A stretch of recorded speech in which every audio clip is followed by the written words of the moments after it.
you all had a great Sunday last week. That you didn't throw out your backs shoveling. I hope that you all made a pot of cocoa and put your feet up and just enjoyed the day. I hope you said some prayers too. My wife and I, well, we had a great brunch. Did you know that there are people who have brunch on Sundays? I didn't know this. So I made a whole batch of æbleskippers, little Danish spherical pancakes that are filled with fruit and flavored with cardamom, and I'll share the recipe later. But we enjoyed those and some coffee and had a great day. But you know, the readings of the gospel as set out in the lectionary kept moving, whether we gathered here or not. And so last week they continued right along with Jesus giving the Sermon on the Mount, that perhaps most famous of collections of teachings that he offered. And so last week Jesus told the crowds that had gathered, "You have heard that it was said to those in ancient times, 'You shall not murder. And whoever murders shall be liable to judgment.' But I say that if you are angry with a brother or a sister, you will be liable to judgment." Jesus ratchets things up a bit. He gives his hearers a much higher standard than what they have heard from the past. He talks to them about marital fidelity, saying that it's not just being unfaithful, it's thinking unfaithfully that causes problems. He tells them, if your right eye causes you to sin, tear it out and throw it away. I'm sure he's speaking metaphorically here, just before you get too worried. But he tells them it's better for you to enter heaven minus some bits than to be cast whole into hell. Jesus goes on and tells the people, don't swear, don't try and claim the divine as proof for something you're saying. Instead, let your yes be yes and your no be no, because anything more than that comes from the evil one. Jesus preached a hard sermon. He preached a difficult gospel. And those people listening were given pause, feeling convicted, questioning their own motivations and how they lived their lives. We, of course, have domesticated Jesus' teachings. We put them on cross stitches and hang them on the wall. But really, we should encounter these afresh. We should allow ourselves to stop and be challenged by Jesus' words. Well, Jesus kept on preaching that day when he had the crowds in front of him. He took a breath, but in our timeline a week passes, and we catch up with his very next sentence at the beginning of today's reading. As he tells the people, you have heard that it was said, an eye for an eye and a tooth for a tooth. But I say to you, do not resist an evildoer.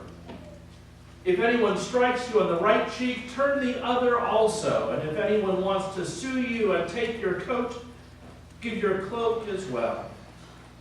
And if anyone forces you to go 1 mile, go also the 2nd mile. You know, once again, these are phrases that we hear. I know a lot of churches that have what they call the 2nd mile offering.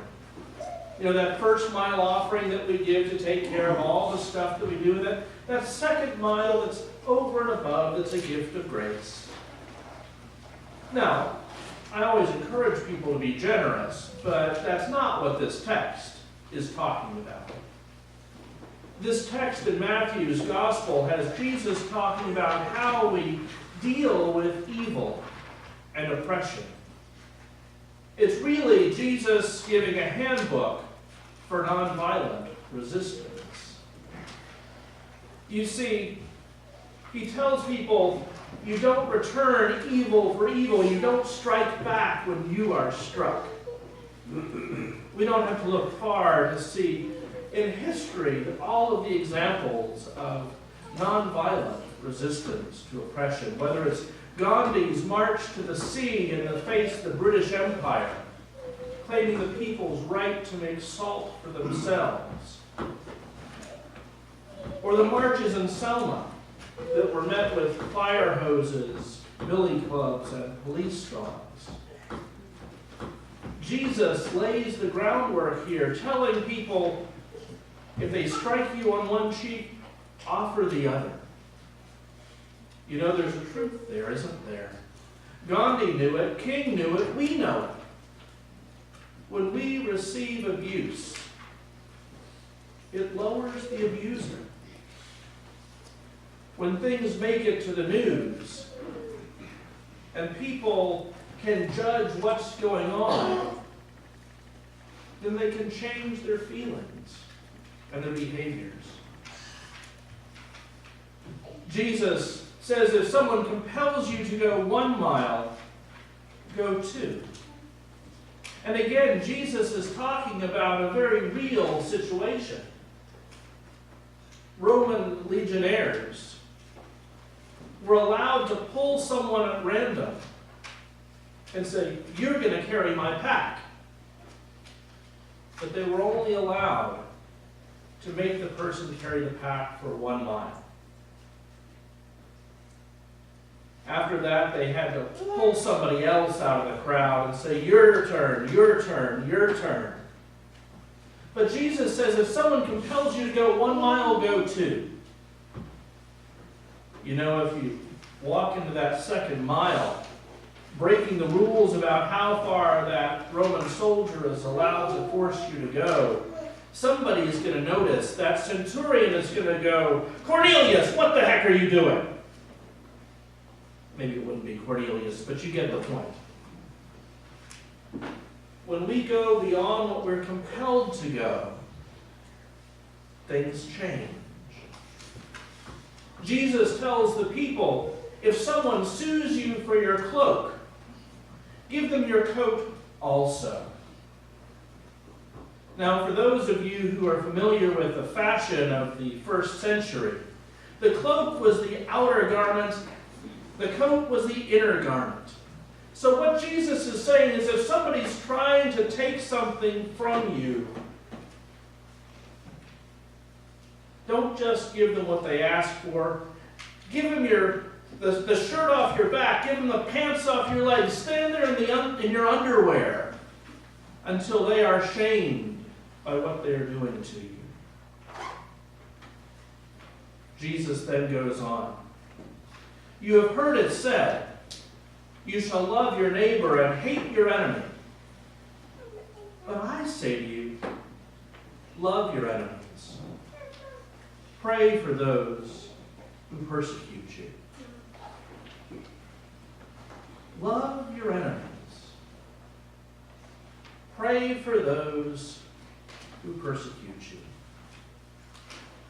You know, if we love our enemies, then they're not our enemies. The only enmity that exists is from someone else's doing. If we return good for evil. You know, when we give back good for evil, when we return love for hatred, we give people an opportunity to receive that good, to receive that love, to change and to grow.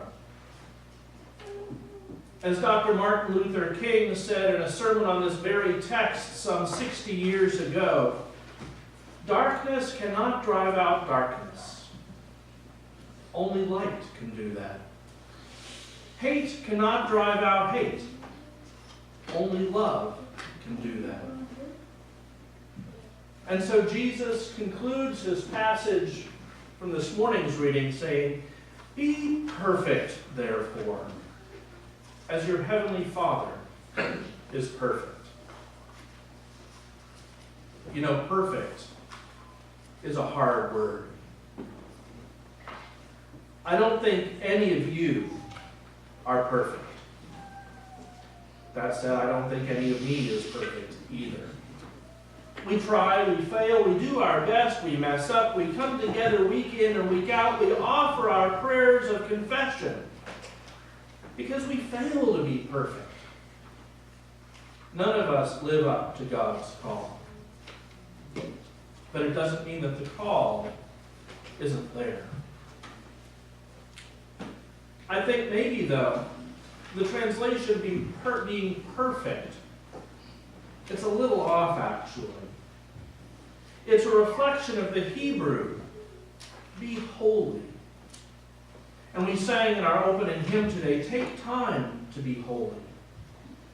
That holiness, being in tune with God, that living in grace is what we are called to, even when we're imperfect in our execution of it.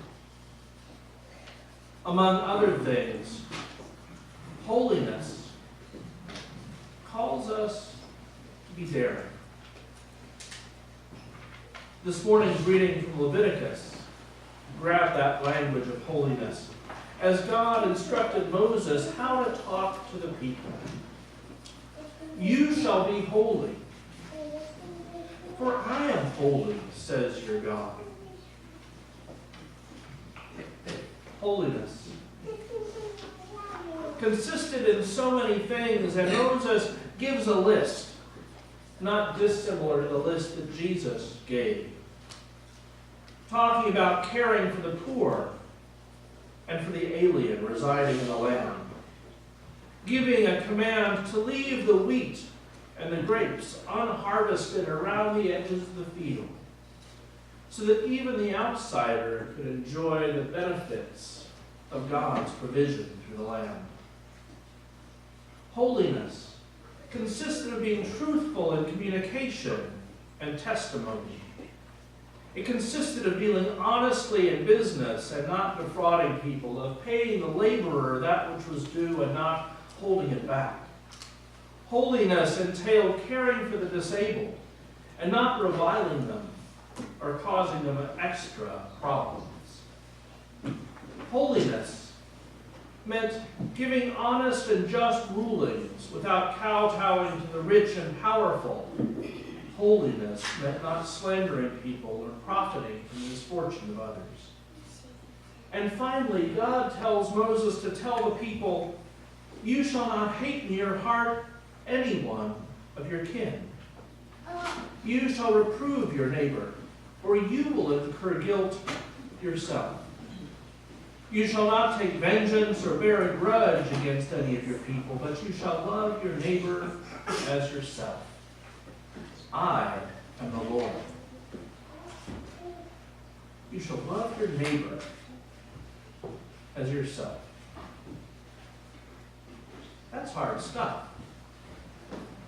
Now, perhaps for some folks, the challenge comes that we can't love our neighbor as we love ourselves because we don't really love ourselves. For some people, our own self-image is so tarnished, so damaged by what people have told us over the years that we can't see God residing in our own hearts, much less see it in the hearts of others. So let me just invite you for a second. Take a look at the person next to you. Go the other way. You know, just kind of look around. These are people who bear the stamp of the divine. And for those of you who may be tempted to think that God's stamp isn't on you, I guarantee you someone was just looking at you too. Now, when we allow ourselves to carry God's love in our own hearts, it allows us to open up, to love our neighbors as ourselves. It's hard sometimes, but again, we're called to be holy, even as God is holy. Jesus, of course, took that bit and said, don't just love your neighbor as yourself, but love your enemies. Holy crap. That one's, I don't know. Any of you find that one easy? No, it's not. But that's why it's a journey. Of course, there's another reason why it gets gummed up too. We're really bad at knowing who the enemies are and who the friends are. We remember the parable that Jesus gave when he was asked, just who is my neighbor? And in this country, we have loused it up pretty well over the years. Today marks 75 years since President Roosevelt signed the executive order interning all Japanese Americans in prison camps. 75 years. Judging people on the color of their skin and the language they spoke at home and the religion they practiced.